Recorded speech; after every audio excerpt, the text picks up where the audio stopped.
It was a gentle Thursday morning when the phone on Leonard Hayes's desk broke the peace like a fault line splitting open. The number was unfamiliar. For a second, he considered ignoring it and getting back to the annual profit and loss tables spread in front of him, figures from Hayes Hardware, his life's work. But curiosity, or perhaps habit, pushed his finger to the receiver. "Mr. Hayes," a nervous woman's voice quavered, "this is he. My name's Mara Dalton. I was the photographer at your son's wedding last month. I need to show you something important, urgent actually. Could you come to my studio? Alone, please, and it might be best if you don't mention this to your son or anyone else yet." Leonard frowned. "Why, what's this about?" "I can't say over the phone, you should see it yourself. 9 a.m. tomorrow." Something in her tone, equal parts dread and apology, made him sit back. A minute earlier, he had been congratulating himself on another stable quarter, 68 employees paid on time, 3 stores weathering a tricky market. Now a vague dread rippled through him. "All right," he said, "I'll be there." He hung up. For a heartbeat, the house seemed too still. Even the air conditioning hum felt menacing. From the kitchen, someone yelled, "Dad. The dryer's dead again." It was Cora, 33, freshly divorced, theoretically between jobs, living in his guest suite that was supposed to be temporary. Beside her voice, he could already picture Evan, her boyfriend, loud on the couch watching daytime sports, shoes up on the table Leonard built years ago. He answered distractedly, "I'll look at it later." "You always say that," the noise resumed. Leonard rubbed his temple, lifted his cold coffee, found it unpleasantly bitter, and set it down again. Mara Dalton, photographer. Terrible in the photos. The phrase lingered like a snake in the grass. The wedding had been spectacular. Beck, the eldest, standing beside his bride, Elise. Anyone witnessing them under the arch of garden lights would have sworn love lived there. Leonard had covered nearly $70,000 in costs without hesitation. A lifetime of labor seemed worth that single day of pride. So what could possibly be terrible in a folder of photographs? He spent the afternoon attempting to review inventory lists, but his attention fizzled out. Whenever he reached for the calculator, Mara's trembling voice surfaced again. By evening, the account sheets were useless blurs of numbers. At 7, Cora appeared in his doorway, tossing car keys between manicured fingers. "Dad, I really need that SUV we talked about. Evan says the Honda's humiliating. Remember you said you'd help?" Leonard exhaled slowly. "We'll discuss it later." "You always say later. Everyone else my age drives something decent." He offered no reply, simply turned back to the monitor. She stomped away, footsteps, door slam. Silence returned like a weight pressing on his chest. He tried dinner, microwave pasta, and stared through the kitchen window at dusk sliding down over Mesa Valley. The pool glimmered untouched. The guest house stood lit, his electricity funding someone else's comfort. On another night, he might have consoled himself with the thought that at least Beck and Elise were building a respectable life together.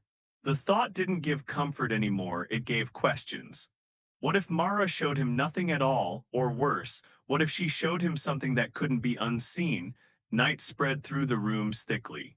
He poured himself a small whiskey and sat before a photograph on the mantel. His sons grown handsome at the wedding, Elise radiant in ivory, the two of them staring into an invented future. He supposed all photographs were fictions anyway, frozen seconds that pretended to represent truth. Still, what could be so terrible? Morning found him restless and over-caffeinated. He left before Cora woke, which meant avoiding requests for grocery money or car loans, both of which had turned into habitual breakfast conversation. The sky was cloudless blue and mercilessly hot, the city already rising to a shimmer. Mara's studio occupied a renovated warehouse in downtown Tucson's Arts District, all exposed brick and filtered sunlight. She met him at the door. Early 40s, thoughtful eyes clutching her elbows as though bracing herself. "Thank you for coming," she murmured. She locked the door behind him, a gesture both professional and slightly ominous, and led him to a small editing suite that smelled of espresso and printer ink. "I almost didn't call," she confessed. But conscience, well, you'll see. She clicked through digital folders. Ceremony shots first, gardens, fairy lights, guests smiling in sequence, everything he remembered. These are the approved images, she said. Now this next folder wasn't in the delivery package. Leonard leaned forward. On the screen appeared the patio view of the hotel, time-stamped mid-afternoon, 2 hours before vows. The groom's tuxedo unbuttoned, his hands in the hair of a woman whose fiery red curls were impossible to mistake for Elise's dark ones. Their mouths pressed together with unmistakable intimacy. Leonard inhaled sharply. "That's Beck, yes," Morrow whispered, "and the data proves the timing. I captured it while testing light balances." Another click, the woman's hand rested flat against Beck's chest. The camera had caught her wedding ring glinting clearly, gold band, diamond stone. "Who is she?" "I don't know, not among the guests, I cross-checked." 2 hours before, Leonard repeated quietly. The words tasted like rust. Mara opened a window of metadata, digital fingerprints proving exact time and coordinates. "It's all validated. I copied everything onto this flash drive, you should have it." He took the small device, its weight surprisingly heavy. "You did the right thing," he said after a moment. "Thank you." The drive back through desert sprawl blurred into monotone colors, sandstone, asphalt, the relentless white of sunlight. Inside his chest, something metastasized from shock into clarity. If Beck had another woman, one married herself, why stage the entire wedding charade? Why spend months charming lenders and in-laws for a union built to collapse? Unless the purpose hadn't been marriage at all, unless it had been money, he gripped the wheel tighter. He wanted to punch the steering column or weep or both, but he simply drove. By the time he reached his driveway, the day's heat had swollen to a physical force. The house looked the same, yet he knew nothing inside it was unchanged. He walked in, passing the sound of the television. Evan sprawled in Leonard's chair, beer can sweating rings into the oak side table. "Hey, old man," Evan said without glancing away. "Grab me another." "No, what?" Leonard's voice was calm. "Get it yourself." Evan turned, startled by the tone. "Why, yeah, sure." Leonard continued down the hall without hesitation. In his office, he placed the flash drive in his desk drawer and sat staring at a ledger open to last month's wedding expenses. $70,000, floral arrangements, champagne fountains, custom suits, and another 40+ thousand collected as gifts. Every envelope, every check he'd personally watched being handed to the new couple. He remembered Elise insisting on cash gifts only. "Practical," she'd said. "We're building a life." Funny thing about practicality, it's often how greed dresses itself. He wrote numbers on a pad until the pattern emerged. Checks, cash, totals approximating a small fortune. Somewhere in that arithmetic lay motive. Toward midnight he stood at the window, looking out at lights scattered across the valley like a spilled jewelry box. Somewhere out there his son slept beside the woman who had smiled at him over wedding cake while sharing kisses with someone else beforehand. The image clawed at him. By 3 a.m., the whiskey bottle was half empty and his head clear in that grim, lucid way that comes when anger finishes burning and leaves only intelligence behind. He typed "Estate Lawyer Tucson" into his browser, scrolling past advertisements until one name caught his eye. Harold Pierce, attorney, family property and asset security. 30 years of experience, comprehensive trust structuring, defenses against contested wills. He booked the earliest consultation, 9 o'clock m next day. He shut the computer, finally exhaling. In another life he would have told himself to sleep on it. In this one, sleeping was for people who hadn't just discovered their child's marriage might be a con. Down the hall, laughter erupted. Cora, probably streaming some late-night show. Evan's baritone chuckles answered hers. They were comfortable, careless living rent-free in the house of a man who had just learned he'd bankrolled deceit. He looked at the closed office door. Beyond it lay noise, dependency, pretense. Behind it, he decided, lay the start of something else. Tomorrow he'd see a lawyer. Tomorrow the rewiring of his life would begin. And when those who treated him as a wallet learned the gates were closing, the real noise would start. Leonard arrived at the downtown tower 15 minutes early, dressed in the quiet armor of an old-school businessman. Crisp shirt, belt polished, shoes sensible. If anyone in the mirrored elevator noticed his unrest, they didn't mention it. The doors opened on the 24th floor, revealing polished glass, modern art that looked like geometric anxiety, and a receptionist with flawless composure. "Mr. Hayes," she asked. "Mr. Pierce will see you now." Harold Pierce looked exactly like the profession promised, gray around the temples, tie conservative, handshake firm enough to reassure without performing machismo. He offered Leonard a seat and coffee strong enough to strip paint. "So," the lawyer said, yellow pad ready, "tell me what brings you here." Leonard went methodically, like a man giving an investor presentation. "A month ago, I paid for my son's wedding, expenses close to $75,000. The photographer later revealed photos of my son with another woman. The pictures were taken 2 hours before the ceremony. Yesterday, I overheard a conversation suggesting the marriage was part of a deliberate plan to collect gifts, cash gifts." Pierce didn't flinch. "You believe there's intent to commit fraud?" "I believe I spent a small fortune funding deceit," Leonard said flatly, "and that my other daughter and her boyfriend have been exploiting me for years." Pierce scribbled notes, lips tightening when he heard years. "Let's start simple. Your daughter, she and the boyfriend live with you. In the guest house, 4 years, no rent, no contract. In Arizona, that gives you leverage," Pierce said. "Without a lease, they're occupants by permission only, essentially guests. If you revoke permission, they have 30 days to vacate. After that, law enforcement can remove them. So I can ask them to leave. You can serve them notice, yes. I'll draft it today." Leonard let out a slow breath he hadn't realized he was holding. "Good, what about my assets, my business and house? I don't want either child profiting from me now or after I'm in the ground." "That's where estate structuring comes in," Pierce said. He turned his legal pad, sketched boxes and arrows. "An irrevocable trust. You, as grantor, place your home and business interests into that trust. A professional trustee manages them following your directives. During your lifetime, you retain usage. But when you die, distribution follows your written instruction, say charity, scholarship fund, employees' pension. Your heirs can scream until their voices bled. Legally, they get what you specify and nothing more."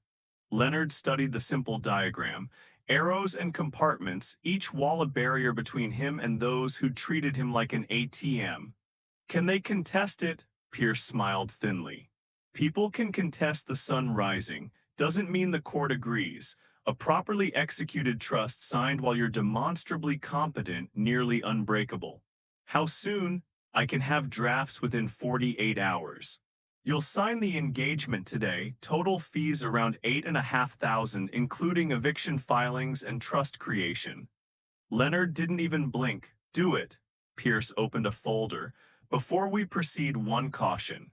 Once you serve those notices and file the trust, your children will see it as betrayal. You may lose them completely." "I already lost them," Leonard said quietly. "This is just putting the paperwork in order."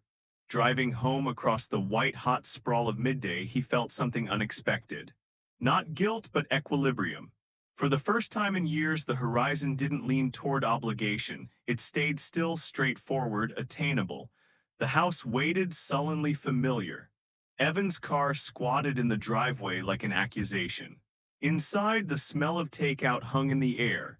On the sofa sat the human embodiment of wasted oxygen, flipping channels. "Hey, Pops," Evan said. "Wendy says, Cora says, the eviction, that a joke?" Leonard kept walking. "No, Evan. Not a joke, 30 days. You'll both get it in writing tomorrow."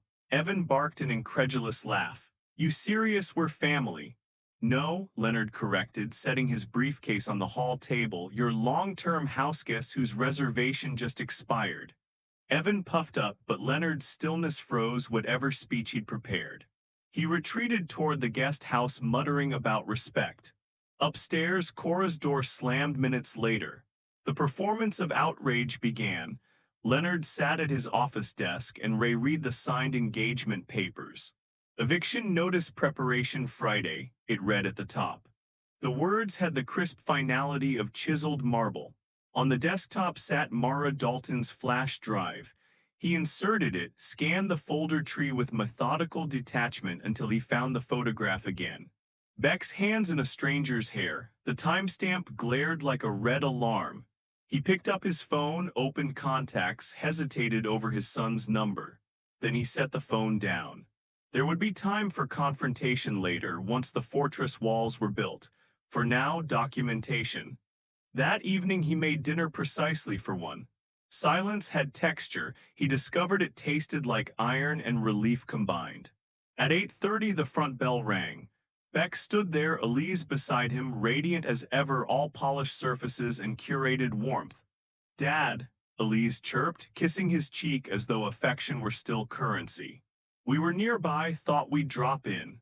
Nearby meant 40 minutes away, but Leonard let her pretensions stand. They settled in the living room.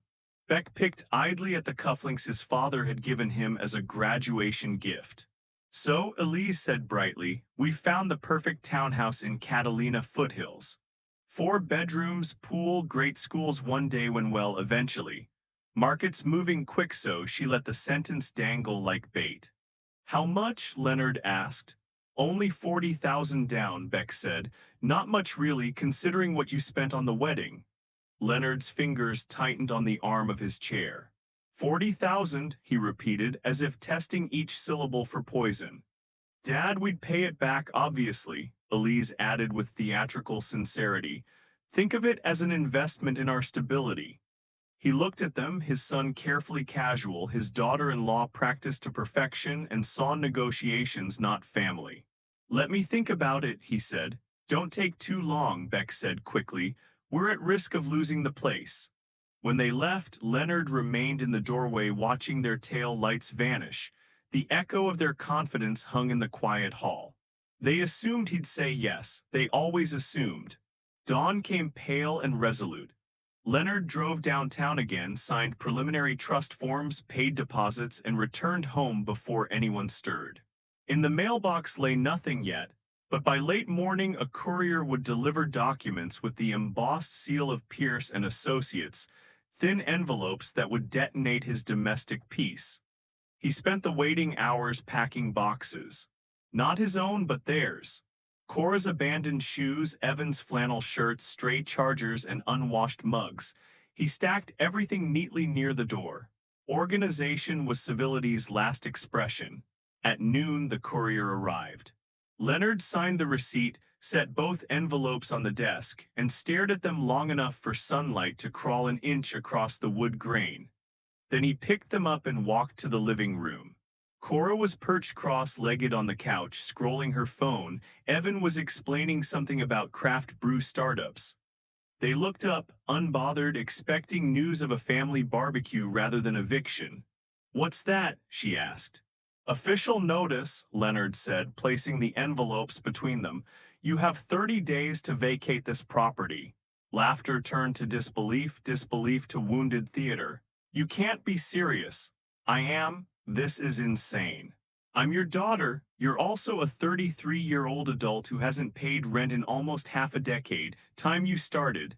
Evan's jaw squared. "You'll regret this." "For once," Leonard said, voice mild, "I doubt it." He walked back to his office and shut the door. Outside, raised voices collided, Cora's pleading, Evan's profanity. He let it wash past. He had tasks.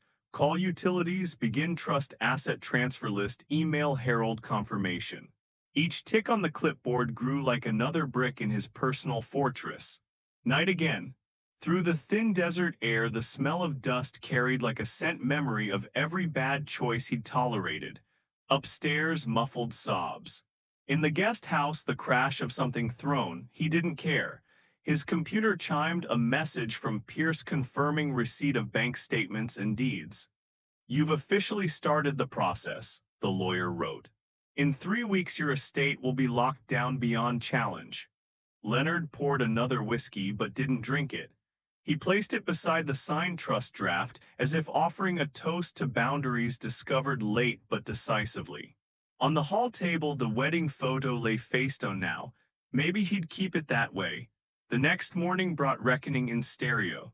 2 phone calls, one from Beck, one from Cora. He ignored both. Then came a text from his older child. "We really need that down payment, Dad. Deadlines are tight." He deleted it. Another, "Everything okay? You've been distant." Delete again. At noon, Pierce's assistant, Melanie, emailed updated eviction forms. "Serve in person for proof," she noted. "Certified mail secondary." He printed them, rehearsed the phrase, "You have 30 days." Imagine saying it again and again until it lost novelty.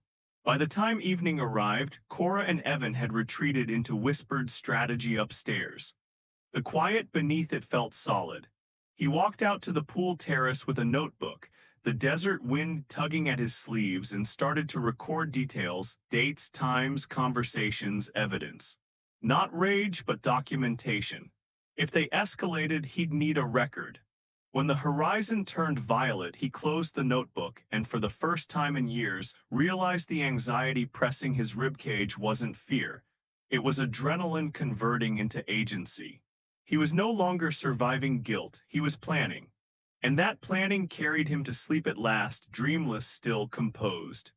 At dawn, Leonard brewed coffee deliberately strong, the kind that could power industrial machinery, and stepped onto the terrace. Morning stretched out over the desert, orange bleeding into pale blue. He breathed deep, grounded himself in the sound of birds and sprinklers from a neighbor's lawn far off. Peace. 30 minutes later, the peace fractured. Cora's voice pierced the kitchen walls. "Dad, we need to talk now." Leonard set his mug down and turned. She stood in the doorway wearing defiance like perfume, eyes red from either tears or lazy indignation. Evan hovered behind her, arms crossed, the smirk of a man convinced his girlfriend's parent owed him a living. "You can't just throw your own daughter out," Cora said, voice wobbling between wounded and furious. "What will people think?" "I imagine they'll think," Leonard said evenly, "that it was long overdue." Evan snorted. "Pretty cold, man." Leonard turned to him. "I wasn't asking for commentary from my unpaid tenant." "You'd kick us out over paperwork," Cora said. "That's heartless." "No," Leonard said. "I'm removing parasites from my home. You have 29 days left to decide where you'll land after." Her lip trembled, theatrical perfection. "You're not yourself, Dad. Something's wrong with you." "Something is finally right with me," Leonard replied, voice calm as the knife edge of a blade. She fled upstairs in tears. Evan lingered, glaring. "You old fool," he muttered before following. The insult didn't even sting. By midday, Leonard was at Pierce's office again. The lawyer looked unsurprised. "They've started emotional warfare, I assume." "Of course," Leonard said, "the oldest weapon in the book." Pierce leaned back, hands steepled.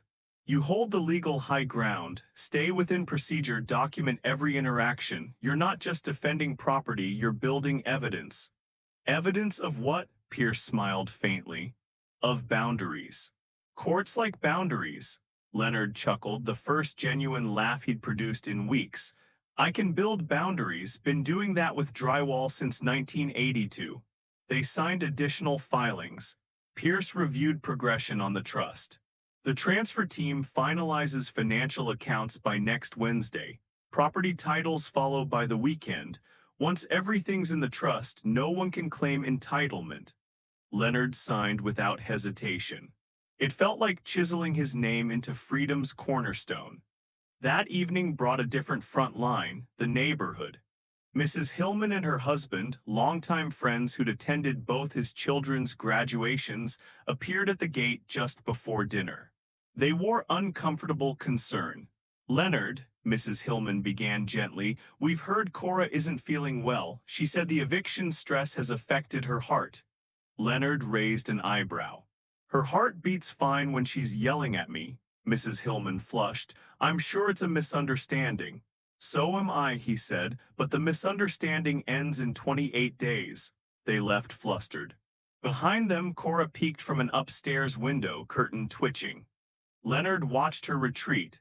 Every manipulation tactic unfolded by the textbook: play the sympathetic victim to neighbors, sow the seeds that the old man must be confused or cruel. Predictable and exhausting. He made another note in his record book: Day 3, emotional manipulation through neighborhood gossip. Day 5 brought a new twist: a knock at the door, Beck and Elise. When he opened it, they stood like diplomats come to negotiate a treaty neither side truly wanted. Beck extended a smile. Elise carried a casserole dish, as if hospitality might reverse legal filings. Thought we'd drop dinner, Beck said. You've been acting strange, maybe stressed. Leonard stepped aside. Come in, I could use the comedy. They hesitated at his tone but entered. Beck's salesmanship kicked in immediately. We heard about the situation with Cora. She says you're angry lately, worried us, thought we'd check on you. You came out of concern? Leonard asked, settling into his chair. Of course, Elise said quickly. Family cares for each other. He regarded her across the table. 2 hours before your wedding, you and my son cared for other people too, I hear. The room chilled. Elise blinked. I don't understand. Don't insult me further, Leonard said evenly. You're both adults, own what you did. I know about the woman in the red dress. Beck's composure cracked. What, how? Photographs with timestamps, Leonard interrupted. I know everything, including the little financial charade, the cash-only gifts. The joint account opened 2 months before the wedding to funnel the proceeds. 45,000 in donations, 15,000 from Marcus Chen in a separate check. You tell me fraud or just opportunism? Silence thickened. The casserole cooled between them untouched. Finally Beck said, Dad, listen, it's not what you think. Elise was helping. Leonard stood. Help yourselves out. Excuse me? Get out of my house now. Beck's jaw hardened. You can't. Watch me. Elise set the dish down hard enough to crack porcelain. They left in indignant silence. The slam of the front door echoed like punctuation. For a moment Leonard stared at the broken casserole, the molten cheese sliding across the tablecloth. It was absurdly symbolic, messy consequences of something meant to appear comforting. He smiled faintly, cleaned it up, then sat at his computer to finish drafting the letter Pierce had requested. Confirmation of household value appraisal for trust inclusion. Paperwork over heartbreak. A pragmatic trade. Later that night, a text from Cora. Why are you doing this? Beck says you're losing it. Maybe see someone. He didn't reply. Within minutes another ping. Will bring a doctor tomorrow. He almost laughed. Strategy number 2, imply mental decline. Discredit the decision maker, question competency, build narrative for contesting the trust later. He underlined the tactic in his notebook. Psychological gaslighting attempt. True to threat, Saturday morning arrived with the next ambush. Beck's sedan in the driveway, Elise at his side, and a stranger mid-50s, professional smile, clipboard in hand. Dad, Beck said, this is Dr. Leighton. She just wants a short chat, routine wellness check. Leonard crossed his arms. Requested by whom? Us, Elise said sweetly. Family can ask for evaluation if they're concerned about changes. You've been erratic. Erratic, Leonard echoed. Because I stopped bankrolling freeloaders. The doctor stepped forward. Mr. Hayes, no one's judging. A cognitive screening only takes. He opened the door wider. Out, Beck frowned. Dad, out, Leonard repeated. His voice held such unmistakable command that even the doctor obeyed. They retreated quickly to the porch. If you find a form that tests for tolerance of stupidity, Leonard added, send it back for peer review. He shut the door quietly, sat at his desk, and laughed for the first time in weeks, an honest, deep laugh. Even betrayal, when fully revealed, contained its share of theater. He made another note. Day 6, attempted competency trap, neutralized. That evening his phone filled with missed calls from both children. He ignored them. Instead, he worked on a plan with Pierce. They spoke by video chat, documents open on both screens. Harold, I want to accelerate the trust filings. Wise, Pierce said. They're testing for weakness. Let's finalize transfers next week. Already the walls were almost complete. The house title moving to the trust, business assets red-idled to Hayes Heritage Holdings. Beneficiary lines changed to charities that might actually appreciate him. When they finished, Pierce looked directly into the camera.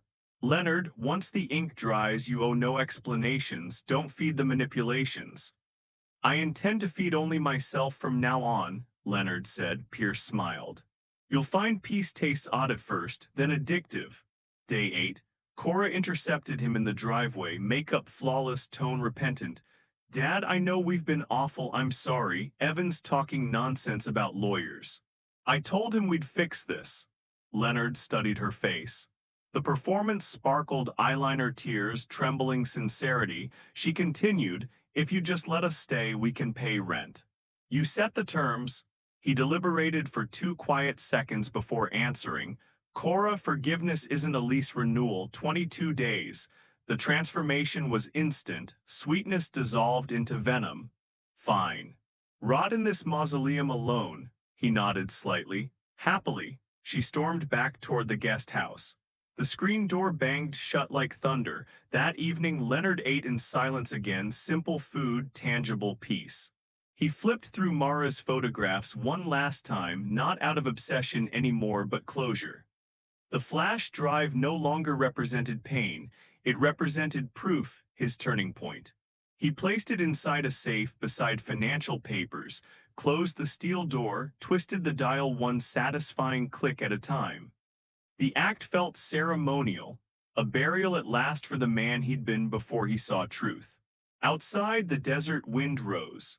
Somewhere beyond, family plotted and whispered, their unity now forged not by love but by shared resentment of the man who'd stopped paying for their comfort.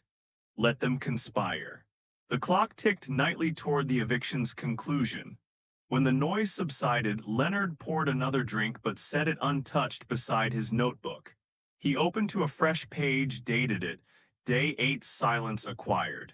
Boundaries holding, strength increasing. He underlined the last line twice. Through the window he saw lightning flash faintly over the horizon, monsoon season teasing its arrival. Good, he thought, let it rain, let the air clear. Let the world wash clean. By the time Friday rolled around, the storm that had been flirting along the horizon pounded the valley in earnest. Thunder hurled itself at the mountains, rain chewed at the desert dust, and Leonard felt a grim sort of serendipity. Nature itself was rehearsing what his dining room was about to witness. Cora texted him a carefully worded olive branch that morning. Dad, everyone's coming for dinner. We just want to talk things out like grown-ups. He half chuckled at the phrase grown-ups. There were middle school group projects with more maturity. Still, he answered simply, 6 o'clock is fine, no dramatics. After that, he prepared. He cleaned the table, set 5 plates, no paper napkins tonight but the good cloth ones, not for their comfort but because dignity was his to maintain. He placed one plain manila folder by his plate. Beneath its flap waited printed photos. Beck and the red-haired woman, timestamped 2 hours before the wedding. They'd asked for a family conversation. He was ready to oblige. At 5:45, headlights snaked up the driveway. First Beck's gleaming sedan, then Cora's rattling compact. The sense of choreography made him nearly smile. They emerged in the lightning's flash, Beck adjusting his tie, Elise smoothing her blazer, Cora holding an umbrella like a peace flag, Evan trailing with a scowl. Elise entered first, bright and falsely casual. Dad, you look great, she said, embracing him lightly. We brought salad. Beck kissed his cheek. Glad you agreed to this, we all need to clear the air. Cora hovered near the doorway. Please, Dad, can we just talk like a family? Leonard gestured to the table. Dinner's ready, chicken, rice, something easy, eat first, we'll talk after. They settled, the sound of cutlery and small talk pretending normalcy. Rain clawed at the roof like a restless conscience. Evan reached for seconds before anyone else half finished. Cora shot him a glare that barely disguised an eye roll. Elise complimented the seasoning 3 times. Beck used each praise as a ramp. So Dad, he began finally, tone careful, about the house. Leonard kept eating. It's a lot to manage for one person, Beck continued. Big yard, pool upkeep. Don't you ever feel overwhelmed? I manage. But you shouldn't have to. You've given everything to us all these years. Maybe it's time the property worked for you. If you sold, invested, downsized, Elise and I have been looking at listings, you'd net an incredible sum. Cora chimed quickly. It would help everyone, Dad. Beck and Elise could finally settle. Evan and I could find somewhere smaller without pressure. You could relax. Evan, sensing rhythm, added, right, Pops, you deserve comfort. I could even handle the sale. Got real estate contacts. Leonard counted silently to 10. Same script, new performance they had coordinated. And what happens to me, he asked mildly, after the house sells? Elise smiled with practiced warmth. You'd keep control, of course. We just help manage things. Leonard nodded thoughtfully and reached for the folder. There's something I think you should see before we continue. Beck frowned, suspicious. Leonard opened the folder, spreading the photographs like a dealer revealing bad hands. The first photo landed in front of Beck, then one for Elise, then another and another. At last he turned the final sheet toward Cora and Evan. Silence thundered louder than the storm outside. What are these? Elise stammered. Recognition drained her color. Pictures, Leonard said, of my son and someone else 2 hours before his wedding. Beck's voice thinned. Dad, please, I'd rather you not insult both of us with lies. Everything's timestamped. Metadata verified. I can tell you which camera model took them if you'd like. Cora's eyes darted between the photos and Beck. Is that real? Beck's jaw clenched. Out of context. Ah, Leonard said, that timeless defense. Elise's face hardened. Even if there was a mistake, and I'm not confirming there was, it doesn't change family. You can't hold that over us. I agree, Leonard said evenly, because that isn't the only thing I hold. He flipped open his notebook. Cora, do you recall a phone call with your brother a week ago? You said, and I quote, just 6 more months of pretending. Then we'll cash the gifts and split. He'll cave or buy us a condo just to end the noise. Sound familiar? Cora froze. I didn't, Dad, that's not fair, you were eavesdropping. I live here, sound travels. Beck's precision mask cracked further. You can't use private conversations as threats, Dad. Legally? Oh, I know the law rather well now, Leonard interrupted. He slid another document toward him, the trust summary Pierce had emailed. This is an irrevocable trust, finalized yesterday. My house, my business, and all savings are no longer mine individually. They belong to the trust. I control it while I live, and after, distributions go where I choose, which, spoiler alert, does not include you beyond the legal minimum. Evan scoffed. You can't do that, family comes first. Family, Leonard said, used to mean people who cared whether I slept at night. Beck stood, fists on the chair's back. You're out of your mind. You're cutting off your own children. Leonard rose too, slow and steady, a general for one final order. I'm cutting off their wallets. The children I loved can visit any time, they just have to come as guests, not auditors. Cora's tears began on cue. We'll starve, Dad, I don't have savings. You had 4 years to find an income, 19 days left to use it. Elise slammed her palm on the table. You think this makes you powerful, you'll die alone. Possibly, Leonard said. But peacefully, that's more than I can say for your marriage. Beck's chair scraped backward violently. You've ruined this family. Leonard met his eye. No, son, I'm simply not funding its ruin anymore. The power flickered right then, the storm cracking open outside. Their faces flashed in lightning, fury, fear, disbelief.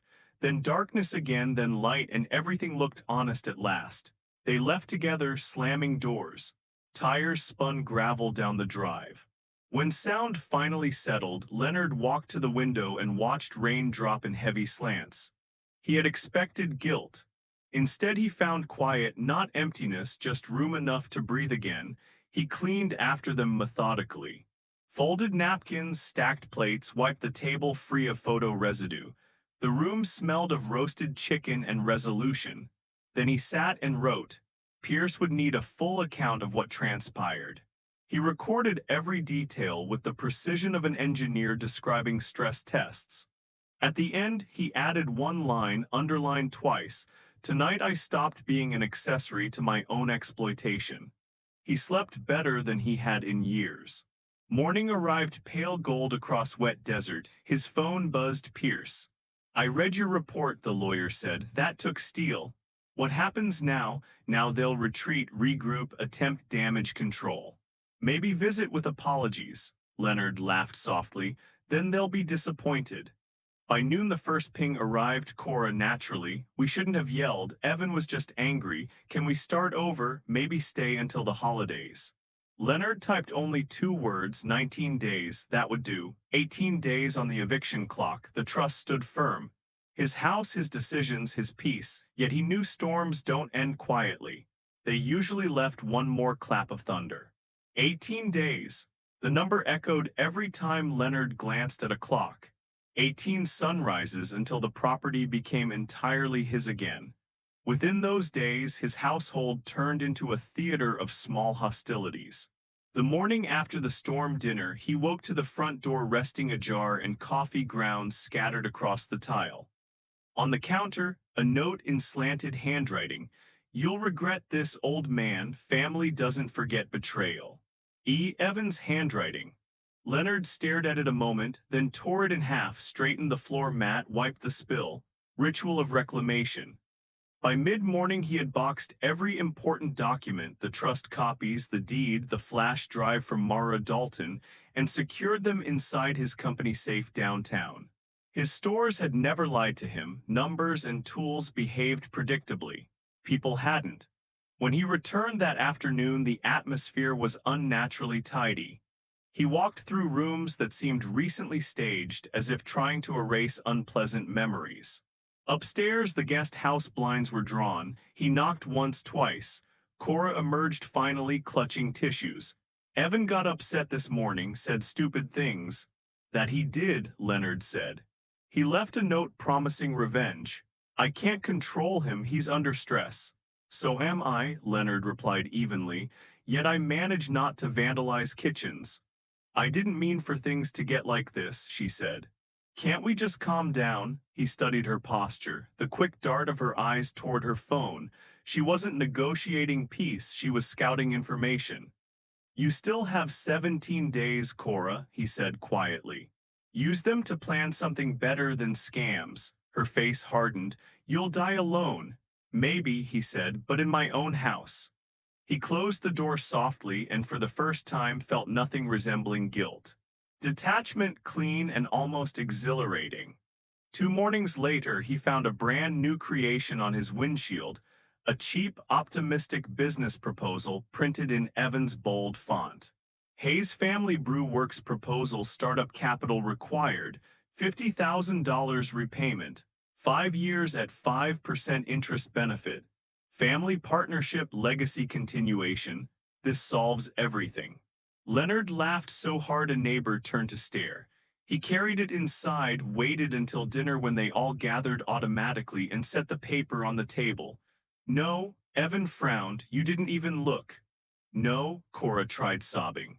Dad, please, he's trying. 4 years of you two trying have cost me a fortune. Stop before you try my patience.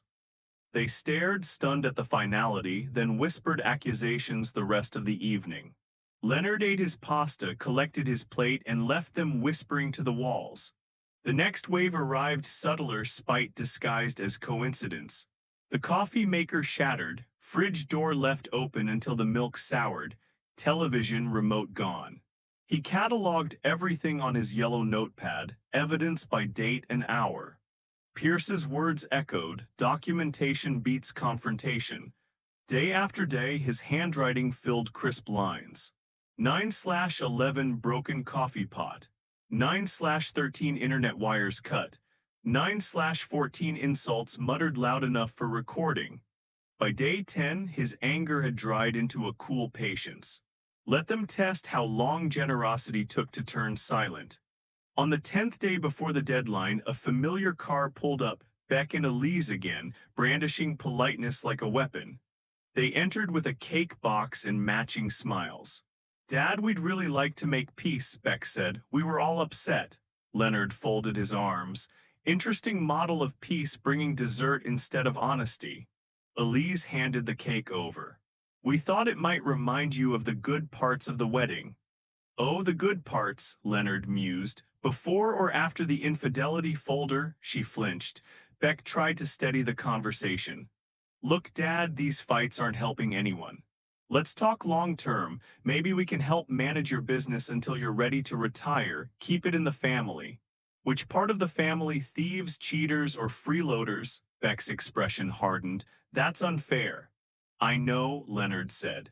I'm restraining myself. He opened the door. Conversation finished. The rain, starting again outside, hissed its applause as they retreated. Midweek, another twist. Cora appeared at his office door, eyes truly swollen this time. Evan's gone. He said you poisoned me against him. Best compliment I've had today, Leonard said, tears spilled anyway. I don't want to keep making mistakes. Please let me stay just me. I'll pay rent, clean, do anything. He searched her face. He wanted to believe her, but recognition struck, the same performance rhythm, the same tear timing her mother once perfected during arguments. 16 days, he said quietly. Spend them packing, not rehearsing. Something broke in her eyes, fear beneath anger. You'll regret this. He shook his head. One thing I've learned, regret is heavier than loneliness. I'm done carrying it. The following morning, a new visitor, Detective Lansky. Mr. Hayes, quick question. Your daughter filed a complaint, claimed you changed locks illegally, that you're withholding property. Leonard sighed. Of course she did. Would you like to see proof of ownership? 10 minutes later, he handed over the deed, trust paperwork, receipts for every notice. Lansky skimmed, smiled faintly. All in order. Sorry to bother you, sir. We get these family things all the time. When the detective left, Leonard made another note. Police interference resolved. The list was beginning to look like vindication disguised as diary. The next Sunday felt eerily still. Cora and the empty guest house. No footsteps. He brewed coffee without fear of sabotage and sat on the patio, astonished by how silence could expand to fill entire rooms once there was no one draining it. He spent that afternoon repairing a loose piece of fencing, methodical and satisfying, then by habit checked his phone. A text blinked from Beck. We need to catalog Mom's jewelry before you sell the place. He laughed aloud. His late wife's rings had been auctioned for charity years ago. Greed was apparently blind and unresearched. He typed, no jewelry, no sale, no claim, and turned off the phone. By Monday, comm shattered again. Upon returning from the hardware store, he found his front door ajar and voices echoing inside. He stepped into the hall to see Beck, Elise, and an anxious Cora arguing mid-search, cabinet doors open, boxes half-tipped. Elise's purse bulged. Looking for ghosts or gold? Leonard asked. Beck spun. We were retrieving sentimental things Mom left. Sentimental doesn't rattle, Leonard said, pointing to the jewelry box in Beck's fist. Put them down, Cora whispered. Beck, don't. But Beck unclenched only after catching the glint in his father's eyes. Get out, Leonard said. They filed past him, each wearing a new expression of awareness, finally sensing the decade of patience they'd mistaken for weakness. He changed the locks again that afternoon, then drove downtown to inform Pierce. They broke in, Leonard said, tried to loot sentiment. Pierce nodded as though predicting weather. We'll have the sheriff present on eviction day. No further chances. That evening, quiet returned in waves. Leonard sat by the pool watching the smooth blue reflection of stars. He had reached a point beyond anger, beyond exhaustion, simply ready. He dozed on the couch, no whiskey, no nightmares, dreaming only of driving an endless road with no one following. When morning light lifted behind the mountains, he whispered to himself, 10 days left. The air's already cleaner. 10 days left before the eviction date, and for once Leonard felt ahead of the storm. He woke early, brewed coffee, and took satisfaction in the precise number of minutes before the cup hit warmth instead of bitterness. The sky, usually washed in sleepy orange, carried the promise of an uneventful day. By noon, that promise burst like a bubble. A sheriff's cruiser rolled to a stop outside the gate, blue paint glinting, dust curling behind it. From within stepped two officers, one uniformed, one in plain clothes. The sight wrenched a sigh from Leonard. What now? Mr. Hayes, the plainclothes one asked, flashing a badge. Detective Santos, Family Crimes Division. Family crimes, said Leonard. You'll need to be specific. My family's committed several. Santos almost smiled. May we come in? It's about your son Beck Hayes and his wife Elise Ramirez. Leonard opened the gate. What's he done? Start another fake business? The detective exhaled. Mrs. Ramirez filed a fraud complaint this morning. She claims Beck conspired with another woman to route wedding gift money through an offshore account using your business name. She alleges you were part of it. For a moment, Leonard could only stare, half amused. Part of it? I funded the wedding. The only fraud I knew was their marriage, Santos grimaced. May we ask a few questions? Of course. Let's do this inside before the neighbors invent new theories. 15 minutes later, they sat in his office while Leonard laid out neat stacks of evidence. The trust forms, his business records, copies of the metadata confirming the affair, even Mara Dalton's flash drive. Santos whistled softly as he studied the pages. You documented everything. 4 decades selling hardware, Leonard said. You learn paper beats story. Indeed, the detective gathered his notes. It'll help, we'll verify your accounts, but I can already tell your name doesn't fit the numbers she described. Leonard leaned back, weary amusement flickering. So my daughter-in-law's lying to keep herself out of trouble. What a shock. After the police left, he called Pierce. The lawyer's voice came sharp with experience. They came, they did. Elise accused me of money laundering. Pierce's sigh rattled through the receiver. Her desperation's predictable. Detective Santos rang me too. We'll satisfy their inquiries by tomorrow. Your books are immaculate. Then she'll end up exposed. Sunlight sterilizes, Pierce said, and you're brighter than you realize. 2 days later, Santos called back. Mr. Hayes, you'll be relieved. The so-called offshore account doesn't exist. The bank confirms Beck opened a joint account using forged business information. Your name was misused. You're the victim.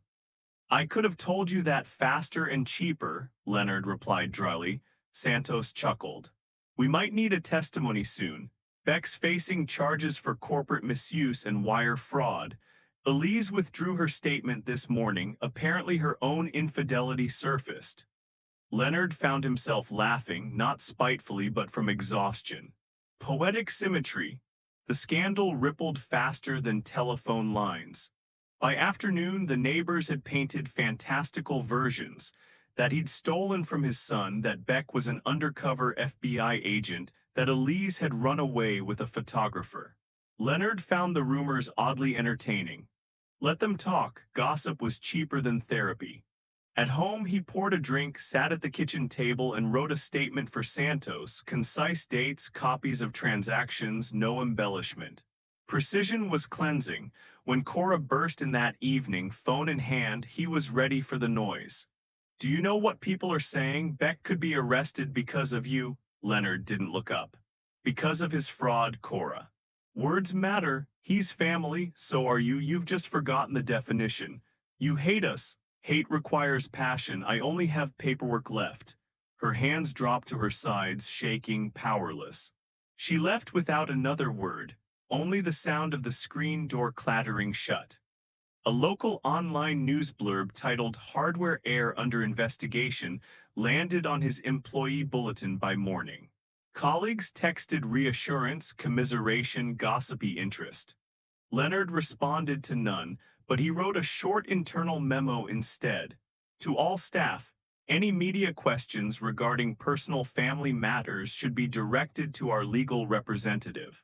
Hayes Hardware remains a family business in name only. Our family is the workforce who shows up daily. Leonard Hayes Pierce called later, laughing. That memo read like scripture. Good. Maybe they'll quit speculating and get back to selling bolts. 7 days to go. Cora and Evan were human ghosts, drifting around the property, packing and whispering. He suspected they were concocting last-ditch pleas, but the energy had drained from their rebellion. When Evan accidentally broke a mug, Leonard quietly swept it up without comment. He had already won. Then at dusk, the phone rang with a voice he nearly didn't recognize. Bex, Dad, I need help. You usually do. I'm in real trouble. Elise turned everything over. They'll ruin me. I need 30,000 to pay her lawyer off. Leonard leaned against the counter, almost smiling at the symmetry of it all. You remember the last payment I gave you? It financed the wedding that birthed this mess. That's my final investment. You'll let me drown? You can swim, Leonard said and hung up. That night lightning once again painted fingers across the clouds. He stood by the window watching the sky's argument with itself. Peace he thought was worth every storm, then a crash, glass, raised voices from the guest house. He snatched a jacket and crossed the yard. Inside, broken lamp, shattered bottle, Cora sobbing on the couch, Evan shouting. She wants out, Evan barked. She says you were right that I'm dragging her down. You proud now? Cora wiped her eyes. He threw my suitcase. Leonard's voice came quiet. Then kindly leave without it, Evan sneered. You'll have to drag me. Leonard took out his phone. I'll let Deputy Martinez do that instead. Evan's bravado deflated. You wouldn't. Try me.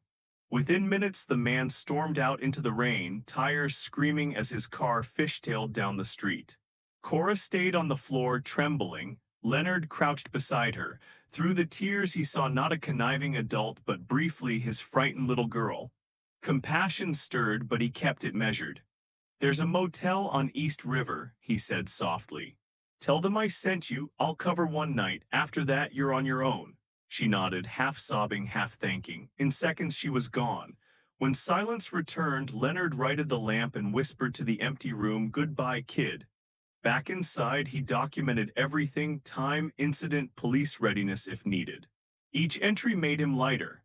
Outside, red and blue lights flashed briefly across the distant street, Evan causing a scene somewhere else this time, not his problem anymore. 6 days left. He brewed a final late-night coffee, the ritual now symbolic, control reclaimed, warmth without chaos. The house exhaled, shifting back toward something like home. 6 days, he told himself. 6 days and the ghost would finally learn to live elsewhere. 6 days to go. The desert dawn unfolded orange and silver across the ridge, light dripping through Leonard's kitchen windows. For once the silence inside didn't seem hollow. It hummed, faintly alive, as if the house were learning how to breathe again. He poured coffee, powered up the computer, but before he could check his email, the phone rang. Caller ID, Mara Dalton. He hesitated a second, surprised. Then answered, "Mara, long time since my last shocking morning call." Her nervous laugh rattled through the line. "Hope this one's less dramatic. Listen, the police came by to verify my photographs. After they left, I found something strange." Leonard frowned, intrigued. "Stranger than wedding fraud? Maybe someone slipped a note under my studio door, typed no signature. It said, 'Check your archives,' 3 days after the wedding. So I did. Turns out Elise emailed me right after the wedding, offering money to delete a batch of untitled files. I never saw that message before. Guess it got buried." Leonard straightened in his chair. "And those files, there's a second set of terrace photos." Her voice dropped. "It's Elise this time, same terrace, different man. Same day." For a heartbeat, Leonard simply stared through the open blinds at nothing, his mind rearranging the entire story like mismatched puzzle pieces finally finding their edges. "So both of them," he said slowly. "Symmetry? I thought you'd want proof," Mara said, "but I wish there were gentler ways to learn these things." "I appreciate the honesty," he said. "You keep uncovering truth whether people want it or not." "It's kind of my job," she said lightly. "For what it's worth, Detective Santos thanked me for not deleting anything. And well, I'm glad you came to see me that day. You seemed ready to break. Now you sound better." "Everything's easier once you stop lying to yourself," Leonard said. "That lesson's priceless." There was a pause, quiet but comfortable. Then she added, "If you ever need help again or just coffee, you know where to find me." "And if the espresso machine leaks, I'll bring tools," he replied. They both laughed, then exchanged goodbyes. After the call, Leonard stared at the window for a long moment. The desert outside looked rinsed clean by storms. Maybe truth had a similar effect. That afternoon, Detective Santos phoned again. Quick update, Mr. Hayes. Case is closing. Your daughter-in-law's complaint is withdrawn. Your son's plea bargain includes restitution to investors you laid out. Leonard allowed himself one small nod. Guess there's order in the universe after all. Seems so. If you ever run a seminar on documenting chaos, sign me up, the detective said dryly. When the line went dead, Leonard set the phone aside and breathed easier than he had since this began. Later, an unexpected knock. When he opened the door, he froze. Cora stood outside, no makeup, damp eyes, clutching an envelope. Dad, I needed to see you. I know I'm not supposed to be here. He stepped back warily but gestured for her to come in. She sat stiffly in the armchair across from him. I went through everything, texts, emails. Beck planned everything, Dad, he and Elise. They told me how to talk to you, when to ask for favors, what to leak. I thought if I helped them, I'd fix things between us. Turns out I just lost you more. Leonard looked at her a long time. You sound sober for once. I am. Evan's gone, I'm broke, but for the first time in ages, I'm not pretending. He poured water from the pitcher, set it on the table beside her. They used you as a distraction. She nodded, tears brimming. I know. I'm so sorry. Leonard studied the way her shoulders trembled. Is this the part where you ask to stay? No, she said quickly. I know I have to leave, but I wanted you to hear the truth from me, not gossip. I don't expect forgiveness, maybe just a chance someday to talk like real people again. You can call when everything you say doesn't include the words help me, Leonard said softly, then surprising them both. Talking's free, she let out a breath, half sobs, half laughs. Thank you, Dad. He watched her walk back down the path to a waiting rideshare car, hair whipping in the wind. When the car disappeared, he returned inside and sat in the chair she'd vacated, still warm, something in his chest quietly unclenched. He typed an email to Pierce that simply read, Cora visited voluntarily, confessed manipulation. No conflict, please draft a release confirming compliance. 10 minutes later, the lawyer's reply arrived, understood, done soon. You're becoming the calmest client I've ever had, Leonard, he chuckled to himself. Not calm, he murmured. Just finished bleeding. 4 days remained before the sheriff's visit. Every inch of the house gleamed. He found no fingerprints of chaos, physical or emotional. When the doorbell rang again, this time it was welcome, Mara. She stood outside cradling 2 cups of coffee. Don't worry, no hidden files this time, he smiled despite himself. That aroma is the most lawful thing to enter this property in months, she laughed. May I come in, please? They sat at the kitchen table, the afternoon sunlight sliding lower every minute. She told him small things about a gallery exhibit, her stray cat, how weddings had begun to depress her. He told her about the business, the trust, the strange piece of adulthood when you finally stop rescuing people. Eventually she said, You're smiling. Feels weird, he admitted. My face forgot the mechanics. She touched his hand briefly. You deserve quiet, Leonard, but don't mistake silence for solitude. When she left, the smell of roasted coffee lingered long after the door closed. That night, over soup and paperwork, Leonard wrote 2 letters. Dear Cora, got your message. Flowers suit you, they grow where they're planted if you stop overwatering. That's a compliment, dinner or coffee when you're steady, my treat. Love, Dad, and to Elise. Elise, keep whatever restitution the court orders. Build something real with it. Lose every excuse you used to justify a scam, starting with me. LH. He sealed both, placed them on the entry table for morning pickup, turned out the lights, and stood a while in darkness that finally felt restful instead of foreboding. He woke at sunrise to clean beams of light crawling across solid floors. Peace had body now, he could feel its weight and warmth. And he thought, maybe stories that start with betrayal don't have to end with bitterness. The final 4 days blurred into 2, then 1. The calendar square circled in red, eviction Monday 10 a.m. Looked almost gentle now, an appointment with closure rather than conflict. Leonard slept well the night before, dreamless and undisturbed.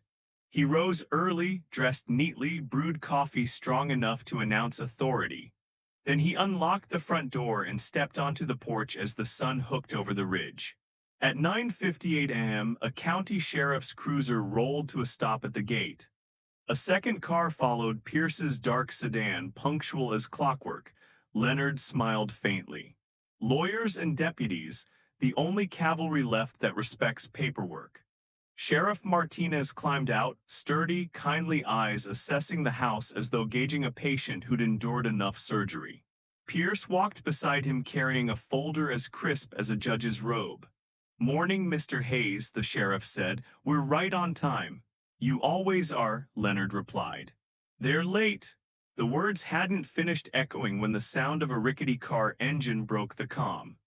Cora's battered compact lurched into view, followed by an even rustier truck, the unmistakable growl of Evan's aging pickup.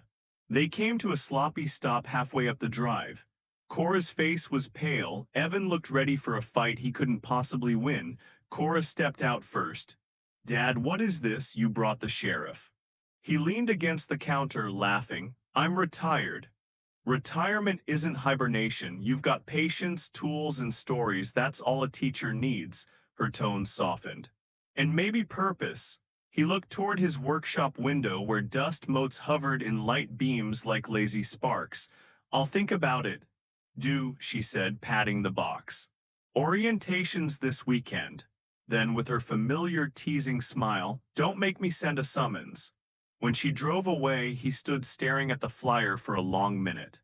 The idea of sharing what he knew, without anyone exploiting it, felt suspiciously good. Saturday arrived before doubt returned. The library building smelled of sawdust and new paint. Volunteers hurried around setting up tables. A woman in a city badge handed him a name tag, Leonard Woodwork BASICS. He chuckled, stuck it on. Mara appeared behind him, camera slung over her shoulder. "See, you look official already." "You tricked me." "Maybe. But look around." Across the room, a dozen teenagers unpacked paintbrushes, nails, scraps of wood. Their chatter filled the space like birds before rainfall. Mara whispered, "They haven't learned cynicism yet." Quick before they do. By 10:15, Leonard found himself demonstrating how to measure twice and cut once to 3 skeptical middle schoolers. One kid muttered, "Why do this when everything's 3D printed now?" "Because someday the printer breaks," Leonard answered, smiling. "And knowing how to fix something tells you you're not helpless." The boy blinked, considering, then nodded. Small victory. From across the hall came laughter, Mara's photography class coaxing portraits out of shy faces. When she glanced his way, camera poised, he pretended to scowl. She snapped the picture anyway. At noon, the students packed up, chattering about sawdust and light exposure. An organizer thanked them loudly. Leonard wiped his hands on his apron, surprised by how reluctant he felt to leave. Outside, Mara handed him a paper cup of lukewarm coffee. "You wore that teacher badge like you meant it." "I might," he admitted. "But next time I'm charging union rates. They'll pay you in gratitude." "That's tax-exempt, right?" They both laughed. The desert heat shimmered over the asphalt, but he didn't mind. Something like motion had returned to his life, and it felt right. She tilted her head. "You're teaching again next month? Guess I'd better. Someone's got to supervise the power tools." "Good," she said, turning to her car. "And Leonard, welcome back to the living." He watched her drive off, the words settling warm in his chest. That night he called Pierce, half out of habit. "Everything quiet on your end?" he asked. "Flawless," Pierce said. "Cora's fulfilled restitution documentation. Beck's final hearing in 2 weeks. You're untouchable legally." "I'm discovering that's a lot less lonely than people think," Pierce chuckled. "So what's next, Mr. Hayes?" "Maintenance," Leonard said. "The house, the business, maybe a few lost skills." "Good maintenance keeps everything standing," the lawyer replied, echoing his own motto back to him. They hung up, and Leonard stared at the ceiling, thinking how strange it was that peace required as much upkeep as chaos ever did. 3 days later, just before sunset, Mara knocked again, holding a flat parcel wrapped in brown paper. "Something for your wall," she said. He unwrapped it carefully, a photo of his house taken at dawn, light pouring from its windows framed by desert bloom. Below, handwritten in graphite, home rebuilt. Hayes, he traced the letters, throat tightening. You captured it better than I ever could. I just pressed the shutter, she said. You're the one who changed the view. He motioned her inside. Stay for coffee, real coffee. Always, she said. They drank in companionable quiet, two people who had weathered different kinds of storms and found in each other's calm the faint excitement of purpose. When she left, Leonard placed the photograph on the mantel beside the old family picture. Not replacing the past, just rearranging the frame of memory. One side reminded him of where trust broke, the other of how it was rebuilt. Morning again. Sunlight spilled through spotless glass, turning the floor gold. His phone buzzed twice. First, a message from Cora, shop's doing great, thinking of taking design classes, proud of you, Dad. Second, from Mara, reminder, Saturday's class. The students requested the grumpy Yoda with power tools. He laughed out loud, replying simply with a thumbs-up emoji, the first he'd ever sent. He walked out onto the terrace, mug in hand. The valley glowed beneath early light, all sand and stubborn bloom. Everything he saw, the workshop, the clean patio, the quiet street, wasn't just survival, it was new architecture. He let the wind tug at his shirt and said softly, to maintenance and to second drafts that hold. The breeze answered with a faint rustle through the palms like applause. The house stood sturdy behind him, not fortress, not prison, just home. And somewhere deep inside him, that same solidity finally took root. Because after years of confusion, confrontation, and repair, Leonard Hayes understood the oldest truth of his trade. Once you set a foundation right, everything else finally fits. If you enjoyed The House That Learned Boundaries, don't forget to support the work that keeps stories like this. Please subscribe my channel and share this story to your friends to watch more stories like this.